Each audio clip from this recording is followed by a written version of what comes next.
Narito ang isang palakaibigang payo na hindi napapansin ng karamihan sa mga kalalakihan. Gabi-gabi, pagkatapos mong tumuntong sa edad na asanto, may isang bagay na posibleng makasama sa iyo habang ikaw ay natutulog.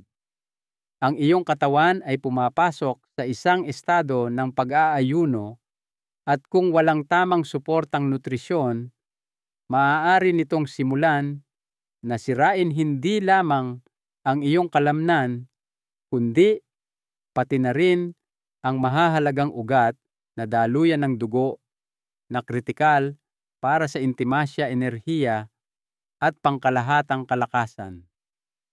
Maaari kang gumising sa umaga na pakiramdam mo ay maayos ka, ngunit sa loob-loob mo ang iyong sirkulasyon ay maaaring tahimik na humihina. Habang ito'y naglalaho, gayon din ang iyong koneksyon sa iyong kapareha, ang iyong kumpiyansa, at ang mismong diwa ng iyong pagkalalaki. Ang pinakamahirap na bahagi ay nangyayari ito ng dahan-dahan at walang babala. Sa oras na mapansin mo ang mga pagbabago, ito'y nakakapit na. Ako si Dr. Jose Reyes, isang doktor na dalubhasa sa pag-aalaga ng mga nakatatanda na may higit sa 30 taong karanasan sa pagtulong sa mga lalaking may edad na maibalik ang mga bagay na tahimik na kinuha ng panahon at kawalan ng aksyon. Nakita ko na ang hitsura ng pagkadismaya sa mga mata ng isang lalaki kapag ibinabahagi niya ang pagkawala ng espesyal na intimasya sa babaeng kanyang minamahal. At nagkaroon din ako ng pribilehiyong masaksihan ang malaking ginhawa sa kanyang mukha nang sa wakas ay malaman niya ang simpleng katotohanan na hindi kailanman sinabi sa kanya. Dahil ito ang buod ng lahat ang nagpapahina sa iyong kalakasan at sirkulasyon ay hindi lamang ang iyong edad. Ito ay tungkol sa kung ano ang iyong ginagawa o mas mahalaga kung ano ang hindi mo ginagawa bago ka matulog. Sa susunod na ilang minuto, ipapaliwanag ko sa iyo ang isang kritikal na pagkakamali bago matulog na maaaring pumatay sa iyong daloy ng dugo. Ang mga malinaw na senyales na humihina na ang iyong sirkulasyon kahit pakiramdam mo ay maayos ka, at isang simpleng solusyon na katumbas ng isang kutsara na maaaring magbago ng lahat. Walang mga reseta o pilitan dito, kundi isang pagtutok sa tunay at natural na paggaling. Kung sasamahan mo ako hanggang sa dulo, ibabahagi ko pa ang isang gabing plano na nakatulong sa hindi mabilang na mga kalalakihan na higit sa 80 na maibalik ang kanilang lakas, kumpiyansa at pagiging malapit sa kanilang mga kapareha, madalas sa loob lamang ng isang linggo. Bago tayo magpatuloy, kung mahalaga sa iyo na mapanatiling malakas ang iyong daloy ng dugo at buhay ang inyong intimasya pagkatapos ng asantay, inaanyayahan kitang mag-subscribe at i-on ang notifications para hindi mo makaligtaan ang isa pang aralin sa kalusugan na nilikha para sa mga lalaking tulad mo. At kung ang mensaheng ito ay tumatak sa iyo, i-type ang 1 sa mga komento. Kung hindi, i-type ang 0 at ipaalam sa akin kung paano kita masusuportahan sa iyong paglalakbay tungo sa pangmatagalang lakas at koneksyon. Ngayong nauunawaan mo na kung ano ang tahimik na kumakalaban sa iyo gabi-gabi, magsimula tayo sa umpisa kung paano nagbabago ang daloy ng dugo at intimasya pagkatapos ng edad 80. Hanggat hindi mo nauunawaan kung ano ang nangyayari sa loob ng iyong katawan, hindi mo ito mababawi. ang ibabahagi ko ay maaaring magpaliwanag ng marami sa iyong mga nararamdaman na hindi mo mailagay sa salita. 1. Paano nagbabago ang daloy ng dugo at intimasya? Pagkatapos ng edad 60, sa loob ng maraming taon, nakaupo ako sa tapat ng mga lalaking nasa kanilang 60s at 70s. Mabubuting lalaki, mga lalaking may dangal na sa wakas ay nagkalakas loob na itanong ang tanong na matagal na nilang iniiwasan. Dok, bakit hindi na ako tulad ng dati diyan sa ibaba? Madalas itong nagsisimula ng paunti-unti. Isang mas mabagal na pagtugon, kaunting bawas sa pakiramdam, o marahil napapansin na ang paninigas sa umaga ay nagiging mas madalang. Sa simula, binabalewala nila ito. Siguro dahil sa stress o marahil dahil sa isang magulong gabi ng tulog. Ngunit sa paglipas ng panahon, hindi na maikakaila na may nagbago. Ang sagot ay nasa isang tahimik ngunit makapangyarihang pagbabago ang daloy ng dugo. Pagkatapos ng edad 60, ang ating vascular system ay nagsisimulang tumanda sa mga paraan na direktang nakakaapekto sa pagganap ng isang lalaki. Ang mga malalaking ugat na dating malayang nagdadala ng dugo sa bawat bahagi ng iyong katawan, kabilang ang mga pinakapribadong bahagi, ay nagsisimulang tumigas. Ang panloob na lining ng mga ugat na iyon, na tinatawag na endothelium, ay humihina. Habang nangyayari ito, ang produksyon ng nitric oxide, ang gas na ginagamit ng iyong katawan para buksan ang mga daluyan ng dugo at mag-trigger ng malakas na daloy ng dugo, ay nagsisimulang bumaba ng malaki. Kapag nangyari iyon, hindi mahalaga kung gaano kalaki ang iyong pagnanasa. Kung kandiyan hindi makarating ang dugo kung saan ito kailangan, hindi tutugon ang katawan. Maaari mo pa ring maramdaman na ikaw pa rin ang dating lalaki sa iyong isipan, ngunit hindi na sumusunod ang iyong katawan sa paraang dati. Ang pagbabagong ito ay hindi lamang nakakaapekto sa pisikal na aspeto ng intimasya.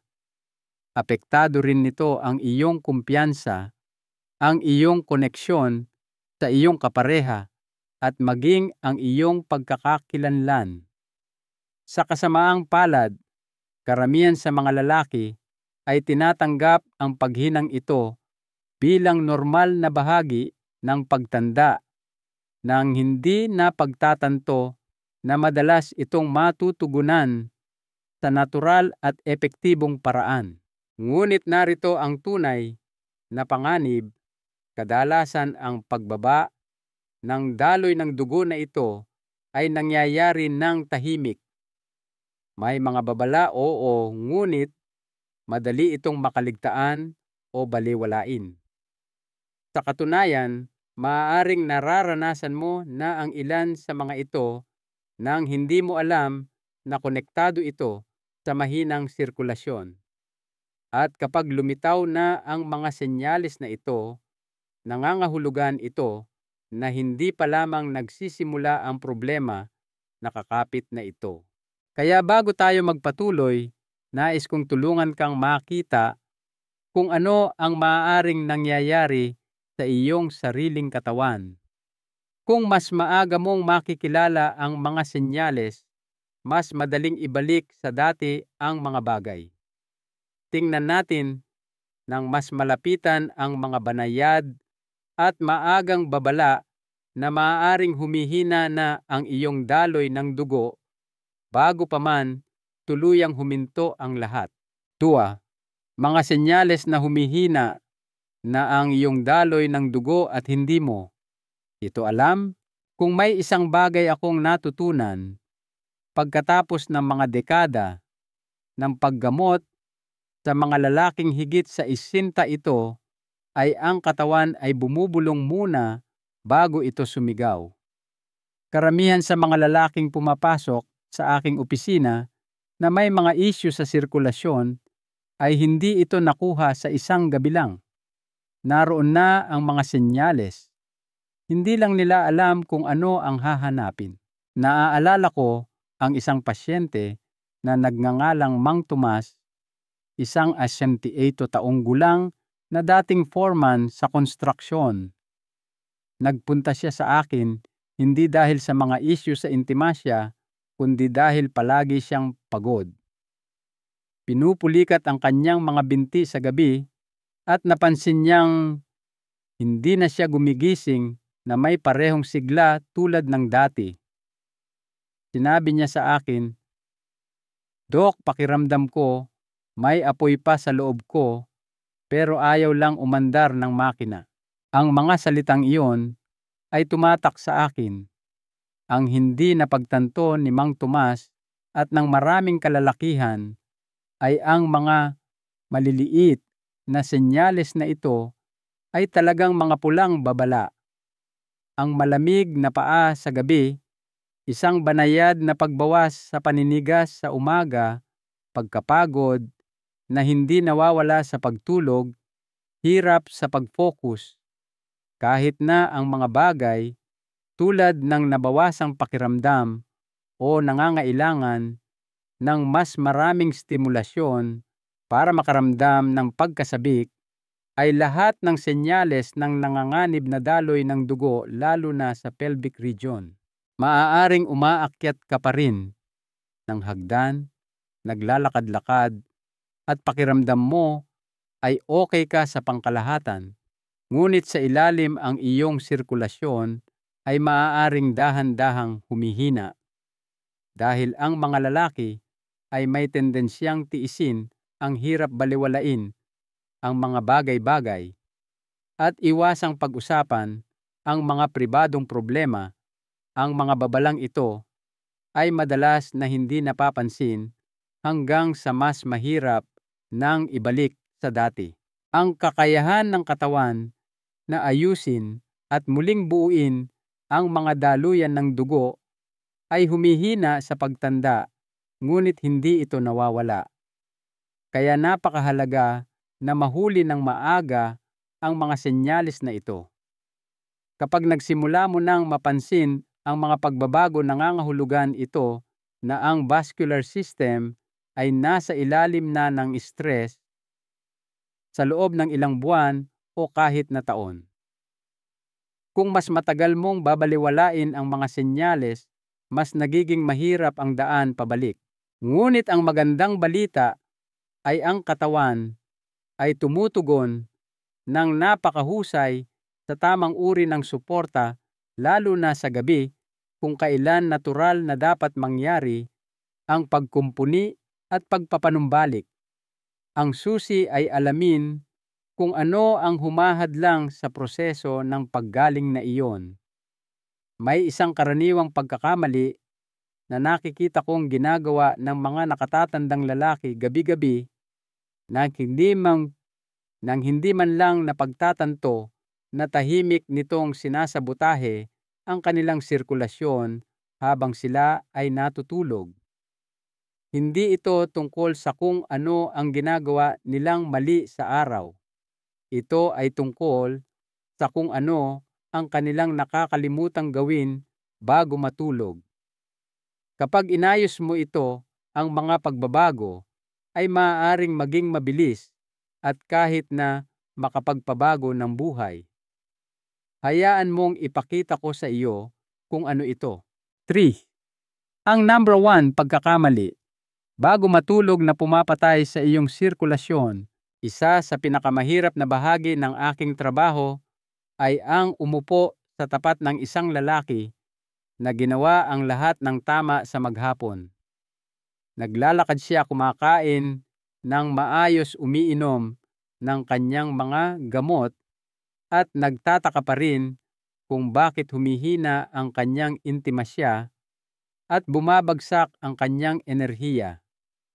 Ginagawa niya ang trabaho, present siya, ngunit may pakiramdam pa rin siyang mali.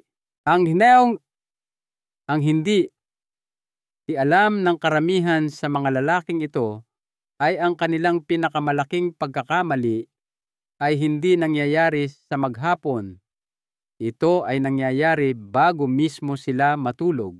Habang tayo ay tumatanda, ang ating mga katawan ay nagiging hindi na gaanong mapagpatawad. Hindi tayo nakakabawi tulad ng dati. At pagkatapos ng asyentay, ang mga oras ng gabi ay nagiging napakahalaga para sa paggaling, lalo na para sa daloy ng dugo at kalusugan ng mga ugat. Habang tayo ay natutulog, ang ating mga sistema ay lumilipat sa repair mode, nagpapanumbalik ng mga tissue, nagbabalanse ng mga hormone, at muling itinatayo ang panloob na lining ng ating mga daluyan ng dugo. Ngunit narito ang problema. Ang prosesong iyon ay nangangailangan ng panggatong. At para sa karamihan ng mga nakatatandang lalaki, ito ay nawawala. Ang numero 1 pagkakamali na nakikita ko ay ang pagtulog na walang laman ang tangke dahil sa masyadong maagang pagkain ng hapunan, paglaktaw sa mga tamang nutrisyon o pag-iwas sa lahat ng pagkain sa gabi dahil sa takot na baka makagambala ito sa pagtulog o panunaw. Ngunit kapag natutulog ka nang hindi binibigyan ang iyong katawan ng tamang mga materyales, wala itong kailangan para gumaling. Sa halip na magpanumbalik, nagsisimula itong manira ng mga bagay. Ang iyong katawan ay bumabaling sa tissue ng kalamnan at maging sa lining ng iyong mga daluyan ng dugo. Kumukuha mula sa sarili nitong mga reserba upang manatiling balanse sa magdamag. Nangangahulugan iyon na ang mismong mga sistema na kailangan mo para manatiling malakas sirkulasyon, produksyon ng hormone at pagkumpuni ng endothelium ay humihina habang ikaw ay natutulog. Gumigising ka na naninigas, matamlay o hindi konektado, nang walang ideya na ang iyong mga gawi sa gabi ay kumakalaban sa iyo. Nakita ko ang mga lalaki na ganap na binago ito sa pamamagitan lamang ng pagbabago sa kung ano ang ibinibigay nila sa kanilang katawan bago matulog. Hindi ito nangangailangan ng komplikadong dieta, mamahaling suplemento o pagtulog na may makinang nakakabit sa iyong muka. Nagsisimula ito sa isang maliit at sinasadyang gawi na nagpapakain sa iyong mga daluyan ng dugo sa halip na gutumin sila. May isang partikular na kutsara ng mga natural na sangkap na inirerekomenda ko sa halos lahat ng nakatatandang lalaki na aking ginagamot dahil ito ay epektibo at mabilis itong gumagana. Ang simpleng lunas na ito sa gabi ay nakatulong sa mga lalaki na maibalik ang enerhiya sa umaga, muling kumonekta sa kanilang mga kapareha at muling buuin ang kanilang sirkulasyon sa loob lamang ng ilang araw. Hindi mo kailangan ng marami, isang kutsarita lamang at ang tamang kombinasyon. Hayaan mong ipakita ko sa iyo kung ano ang nasa loob ng isang kutsarang iyon. Continue. 4. Ang lunas sa gabi. Isang kutsara na nagpapakain sa iyong mga naman na payam, yung mga daluyan ng dugo. Inilaan ko ang aking karera sa paghahanap ng mga komplikadong sagot sa mga problema sa kalusugan ng mga lalaki. Pinag-aaralan ang mga resulta ng laboratorio, mga scan, mga gamot, at mga advanced na therapy. Ngunit ang ilan sa mga pinakamakapangyarihang solusyon na nakita ko ay hindi nagmula sa reseta ng doktor. Nagmula ito sa iyong kusina. At ang isang ito, sa partikular, ay napakasimple na karamihan sa mga lalaki ay hindi ito pinapansin. Mayroong natural na paraan upang pakainin ang iyong mga daluyan ng dugo bago matulog, isang kutsara lamang ng isang partikular na timpla na nagbibigay sa iyong katawan ng eksaktong mga kagamitan na kailangan nito upang maibalik ang sirkulasyon habang ikaw ay natutulog. Nakita ko itong gumana sa mga lalaking ilang taon nang hindi naramdaman ang kanilang sarili. Hindi ito isang himala. Ito ay pagbibigay lamang sa iyong katawan ng kung ano ang matagal nang nawawala. Ang pangunahing sangkap ay beetroot powder. Ito ay mayaman sa dietary nitrates na mga compound na ginagawang nitric oxide ng iyong katawan, ang mismong molekula na responsable sa pagre-relax at pagbubukas ng iyong mga daluyan ng dugo. Kapag bumukas ang iyong mga ugat, mas madaling dumaloy ang dugo, lalo na sa mga lugar kung saan ito pinakamahalaga. Ngunit iyan ay isang bahagi lamang ng lunas. Kapag hinaluan mo ang beetroot powder ng isang kutsaritang raw honey at maligamgam na tubig, lumilikha ka ng isang malakas na kombinasyon. Ang honey ay tumutulong na i-regulate ang asukal sa dugo at sumusuporta sa paggana ng hormone sa magdamag, habang ang maligamgam na tubig ay tumutulong sa pagsipsip at nagpapaginhawa sa sistema ng panunaw.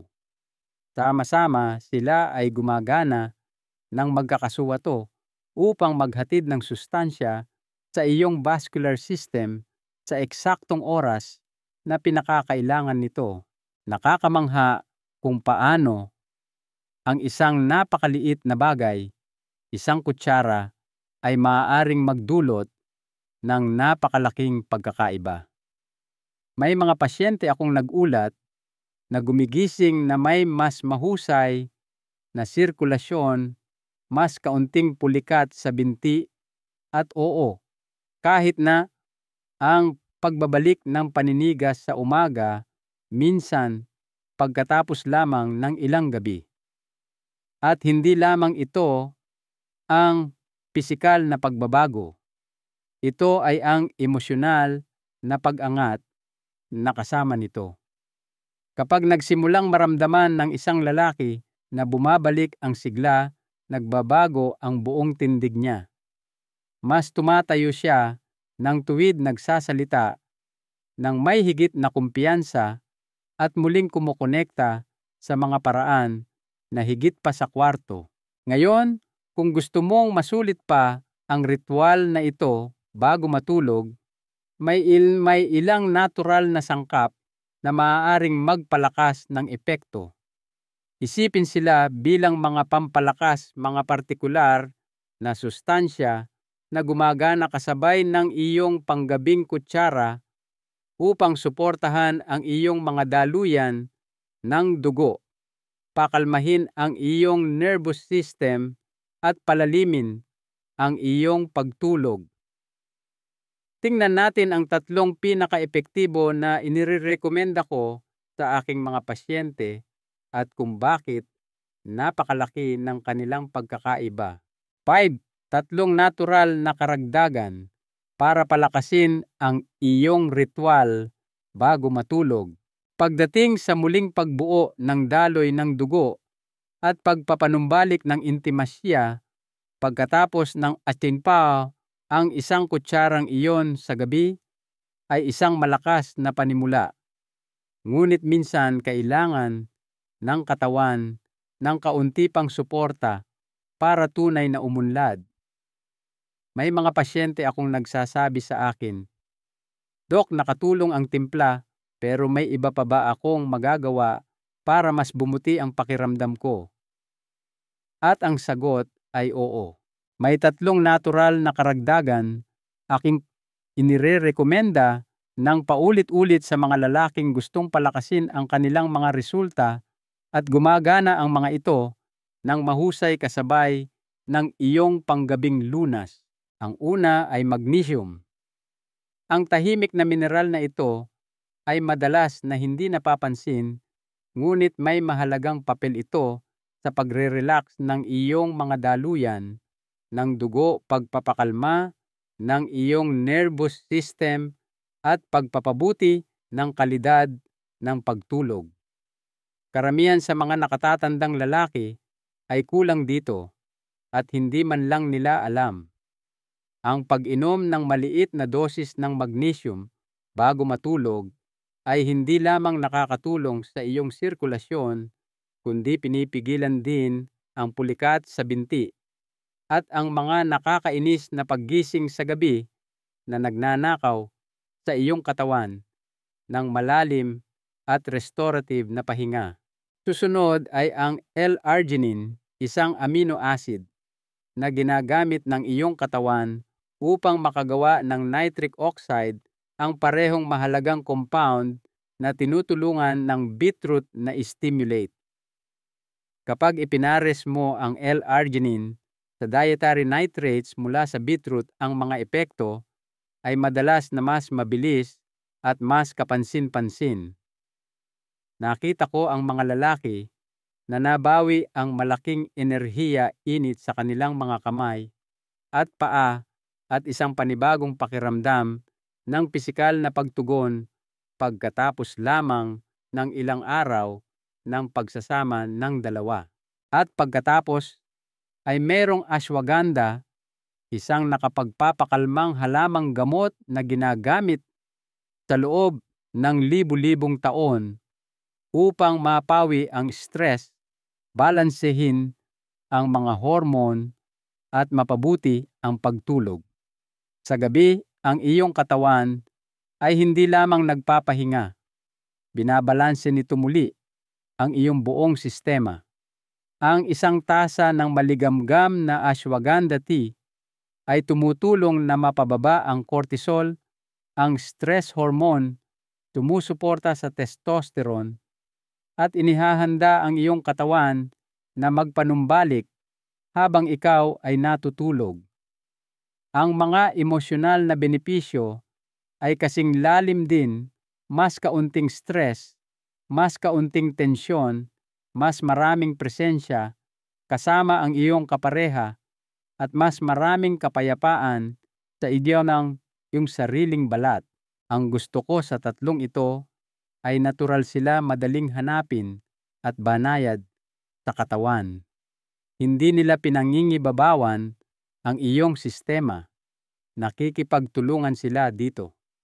At kapag ginamit ng tuloy-tuloy kasama ang iyong panggabing kutsara, matutulungan kanilang maramdaman na mas kontrolado mo ang iyong kalusugan kaysa sa mga nakaraang taon.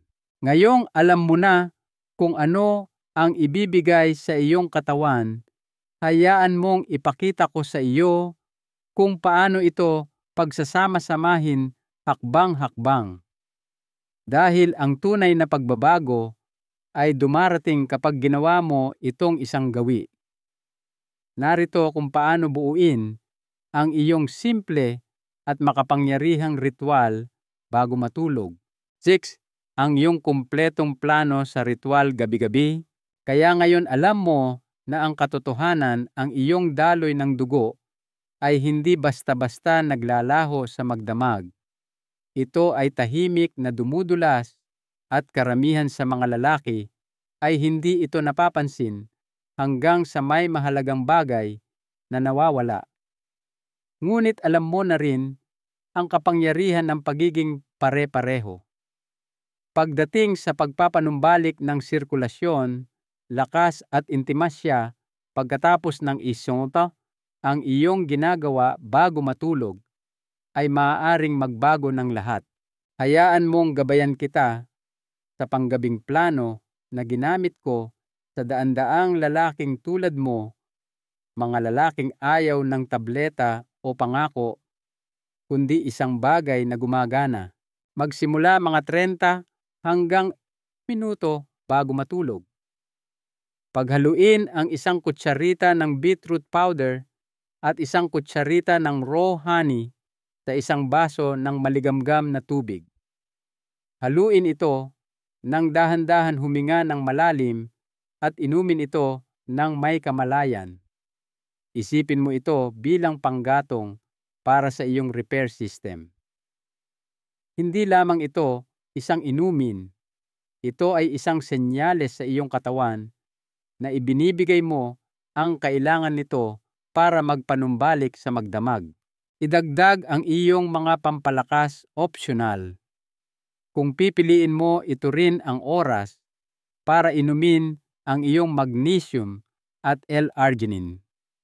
Hindi mo kailangang gawin lahat ng sabay-sabay, ngunit kapag ininom ng tuloy-tuloy, ang mga sustansyang ito ay gumagana ng magkakasuwato sa iyong panggabing inumin upang buksan ang iyong mga daluyan ng dugo, pakalmahin ang iyong sistema, at palalimin ang iyong paggaling habang ikaw ay natutulog. Mag-relax. Kung mahilig ka sa tsaa, magtimpla ng isang maliit na tasa ng ashwagandha. Hititin ito ng dahan-dahan at hayaang ang iyong katawan ay dahan-dahang magpahinga. Hinaan ang mga ilaw, patayin ang iyong mga screen at bigyan ang iyong katawan ng pagkakataong natural na lumipat sa sleep mode. Hindi mo kailangan ng pagiging perpekto. Kailangan mo lang ng isang ritmo. Ito ay isang bagay na maaari mong balikan gabi-gabi na nagpapaalala sa iyong sistema na oras na para gumaling. Manatili sa ritual na ito sa loob ng 7 gabi pagkatapos ay panoorin kung paano tumutugon ang iyong katawan. Maaari mong mapansin ang mas maraming init sa iyong mga kamay at paa. Maaari kang magsimulang gumising na may mas malakas na enerhiya. Maaari mo ring simulang maramdaman ang isang bagay na matagal mo nang hindi naramdaman, na parang ikaw ay ikaw ulit. Ang katotohanan ay ang pagbabago ay hindi kailangang maging dramatiko. Kailangan lang itong maging pare-pareho. Kapag bumuo ka ng isang simple at masustansyang ritual na tulad nito, naaalala ng iyong katawan kung ano ang kaya nitong gawin noon pa man. Ngayong mayroon ka ng kumpletong plano, pagsama-samahin natin ang lahat. Bago ka umalis, nais kong maglakad ka palayo na may kumpletong pag-unawa kung paano maibabalik ng maliliit na hakbang na ito ang iyong daloy ng dugo, protektahan ang iyong intimasya at muling buuin ang iyong kumpiyansa simula ngayong gabi. 7. Isang huling salita mula kay Dr. Reyes. Kung umabot ka hanggang dito, nais kong magpasalamat sa iyo, hindi lamang para sa iyong oras, kundi para sa pagpapakita para sa iyong sarili. Ang katotohanan ay maraming lalaki na higit sa 100 ang tahimik na tinatanggap ang paghina. Nagsisimula silang maniwala na ang lumalabong intimasya, mas mahinang sirkulasyon at mababang enerhiya ay isang hindi maiiwasang bahagi ng pagtanda. Ngunit hindi mo iyon tinanggap. Tumingin ka ng mas malalim at ngayon alam mo na ang katotohanan. Natutunan mo kung paano nagbabago ang daloy ng dugo at intimasya pagkatapos ng iksintaw, hindi dahil may mali sa iyo, kundi dahil ang repair system ng iyong katawan ay nangangailangan ng mas maraming pag-aalaga, mas maraming intensyon, at mas maraming suporta kaysa dati. Natutunan mong kilalanin ang mga tahimik na senyales na maaaring humihina na ang iyong sirkulasyon kahit na ginagawa mo ang lahat ng tama sa panlabas, at natuklasan mo ang pinakamalaking pagkakamali na ginagawa ng karamihan sa mga lalaki sa gabi, ang pagtulog nang hindi pinapakain ang mismong mga sistema na nagpapanatili sa kanila na malakas, tumutugon at konektado. Ngunit ngayon, meron ka na ring solusyon. Isang simpleng panggabing lunas, isang kutsara lamang na sumusuporta sa nitric oxide, nagpapanumbalik ng kalusugan ng daluyan ng dugo at muling nagtatayo ng daloy na nagpapanatiling buhay sa iyong sigla. At kasama nito 3 natural na karagdagan na nagpapagana ng mas mahusay sa buong sistema: magnesium, L-arginine at ashwagandha. Ang mga ito ay banayad at epektibong mga kasangkapan na maaaring magbalik ng kalmado lakas at paggaling sa iyong mga gabi. Sa wakas, meron ka na ngayong kumpletong plano, isang panggabing ritmo na maaari mong sundin ng walang stress o komplikasyon. Ito ay isang plano na iginagalang kung nasaan ka sa buhay, ngunit tumatangging makuntento. Dahil hindi ka patapos, ang iyong koneksyon, ang iyong intimasya, at ang iyong diwa ng pagkalalaki, mahalaga pa rin ang mga ito. Umiiral pa rin sila, at may kapangyarihan kang ibalik ang mga ito. Nakita ko itong nangyari sa mga lalaking halos sumuko na. Nakita kong nagliwanag ang kanilang mga mukha kapag naramdaman nila ang pagbabagong iyon, kapag gumising silang muli na may enerhiya, kapag huminto sila sa pag-uurong sulong sa kanilang kapareha, at kapag sa wakas ay naramdaman nilang present at may kakayahan sa kanilang sariling katawan muli. Hindi ito tungkol sa paghabol sa kabataan. Ito ay tungkol sa pagbawi sa isang bagay na hindi dapat nawala. Narito ang isang mahalagang aral sa buhay na aking natutunan. Ang pagkontrol sa iyong kalusugan, lalo na habang ikaw ay tumatanda, ay isa sa mga pinakadakilang gawa ng paggalang sa sarili na maaari mong gawin. Hindi ito tungkol sa pagiging banidoso. Ito ay tungkol sa paggalang sa buhay na iyong binuo at sa mga taong kasama mo. Ang maliliit at pare-parehong mga pagkilos na ito ang nagpapahintulot sa iyo na magpakita ng buo para sa iyong kapareha, para sa iyong pamilya, at higit sa lahat, para sa iyong sarili. Simulan mo ngayong gabi. Isang hakbang lang, isang kutsara, isang pagpili na suportahan ang lalaking ikaw pa rin at noon pa man. Gusto kong marinig ang iyong saloobin. Pakishare ng inyong mga naiisip o katanungan sa comment section sa ibaba. Kung nakatulong ang mensaheng ito, hinihikayat ko kayong mag-subscribe para sa mas marami pang kaalaman sa kalusugan at i-share ang artikulong ito sa inyong mga kaibigan at kamag-anak. Hindi ninyo alam kung sino ang maaaring nangangailangan na marinig ito.